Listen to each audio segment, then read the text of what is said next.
Today's Old Testament reading is Psalm 122. I was glad when they said to me, "Let us go to the house of the Lord." Our feet are standing within your gates, O Jerusalem. Jerusalem, built as a city that is bound firmly together.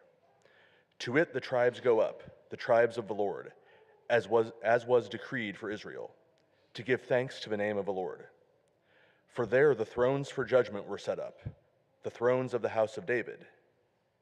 Pray for the peace of Jerusalem. May they prosper who love you. Peace be within your walls, and security within your towers.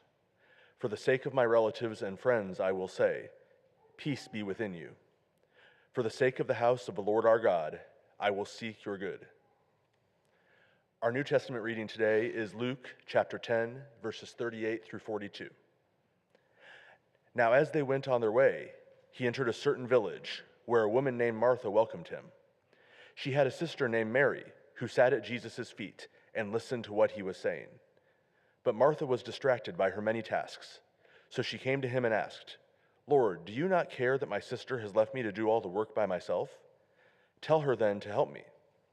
But the Lord answered her, "Martha, Martha, you are worried and distracted by many things, but few things are needed, indeed only one.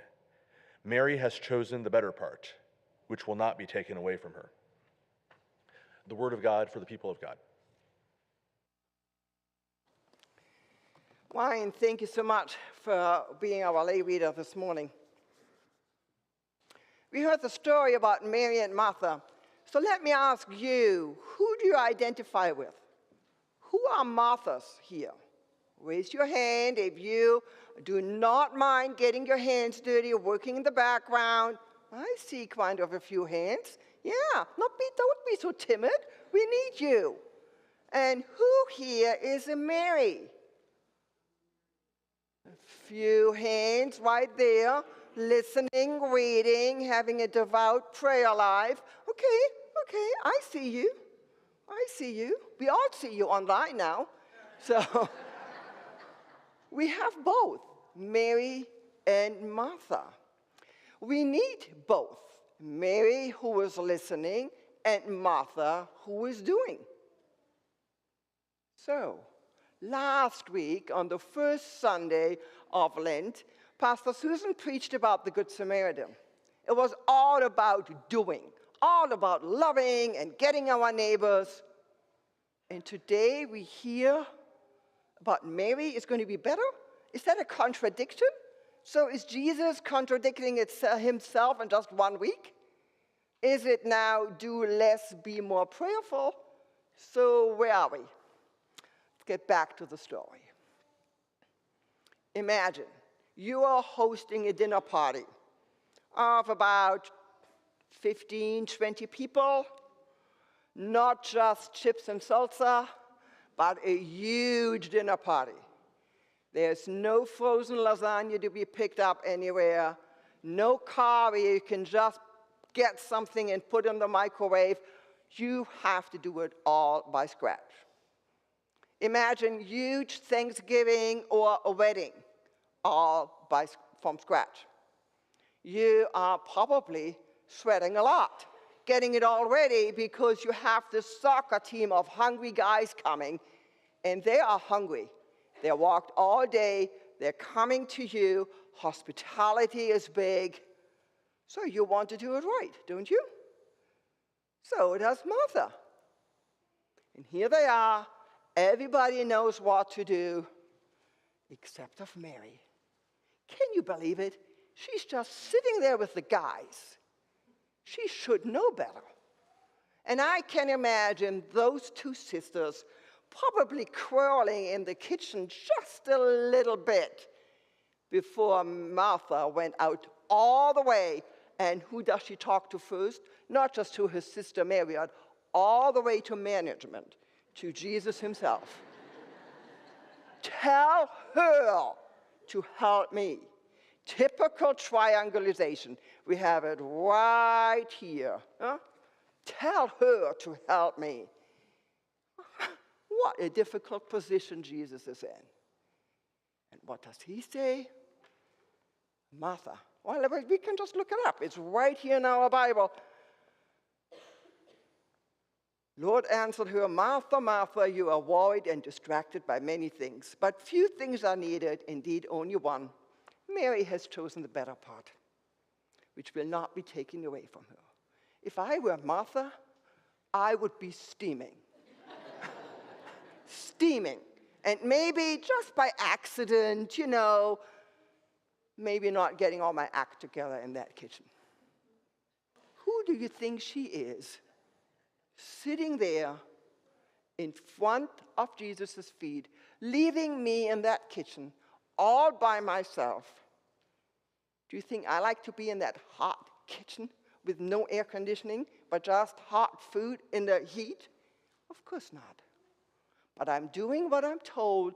These are the roles, these are the rules, and I know them.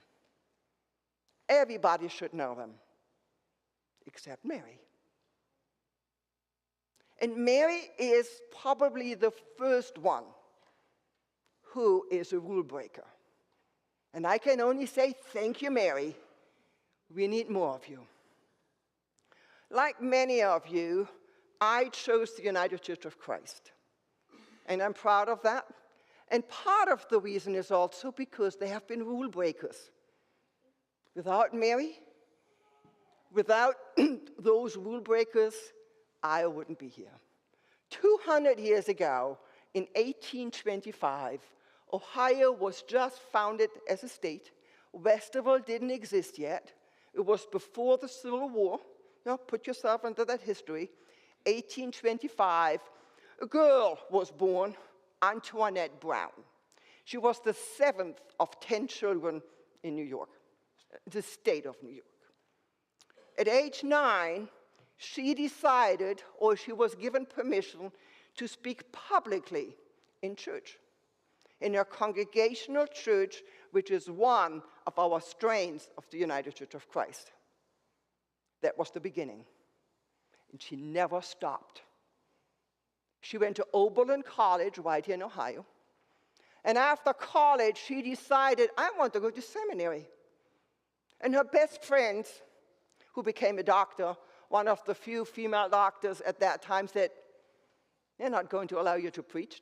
They're not going to allow you to be in the pulpit. And they're not going to let you be ordained. And she said, I'm going to do it. And she did. In 1850, just to give a little bit of history, she finished her 3-year degree at Oberlin, the theological school. She was not given her degree. Giving the certificate, was denied. So she went back to New York. 3 years later, she was ordained, regardless of a piece of paper or not. And she was going to do it. And she did. Not only preaching, she was 90 years old. At age 93, she wrote her last book. And at age 95, in 1920, she was the first one going into that ballot box and voting. She was one of the first one fighting for it. And even though she was blind and frail and could hardly walk, no, she was not going to do an absentee ballot. Oh, no, she wasn't. She was going all there by herself and knew exactly what she was going to do and where to put those X's. Thank you, Antoinette. We need you, as we needed the Marys and many, many more trailblazers. And Antoinette was not only the one for women's rights, she spoke up for women's education, for health care, for divorce rights, for labor rights, anti-slavery. She was a get-goer. And nothing was going to stop her till she finally said, I did it. 200 years ago, she was born. Thank you, Antoinette, not only for what you did, but for the example you set. She was the first woman, what later became the United Church of Christ, to be ordained. And I'm proud of that. that we as the United Church of Christ, since the beginning, have always stood up for social justice and have always stood up for the marginalized and have always supported. And because of people like Antoinette, we now have the first female African-American General Minister and President of the United Church of Christ. Thank you. Thank you, Antoinette. It took a lot of courage. It wasn't easy. And thank you, Mary. I know it took a lot of courage. It wasn't easy. And for all those who are Marthas, don't worry. There is a lot of space and place for you. We need you.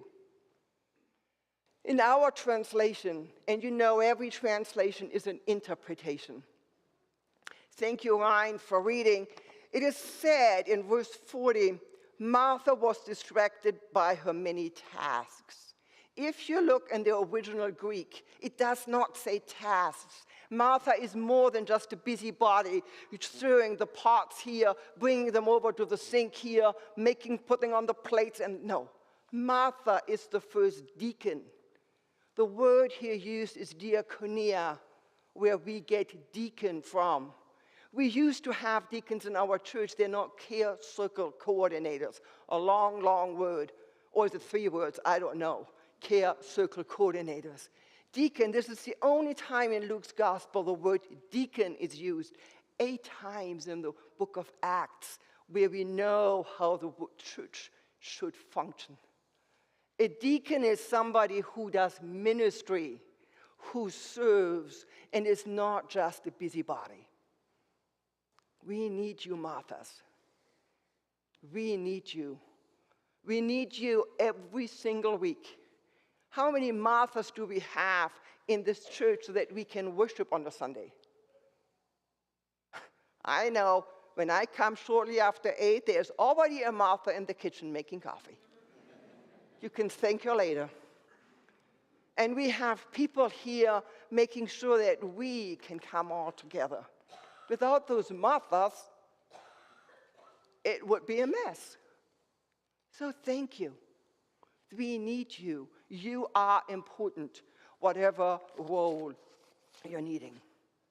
So is Jesus looking down on Martha in the kitchen and elevating Mary?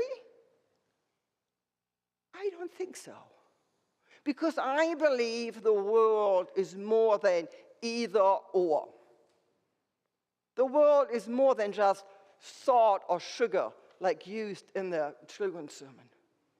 The world is more than this or that. There's more than the dichotomy working against each other. The world exists of and together. Both and.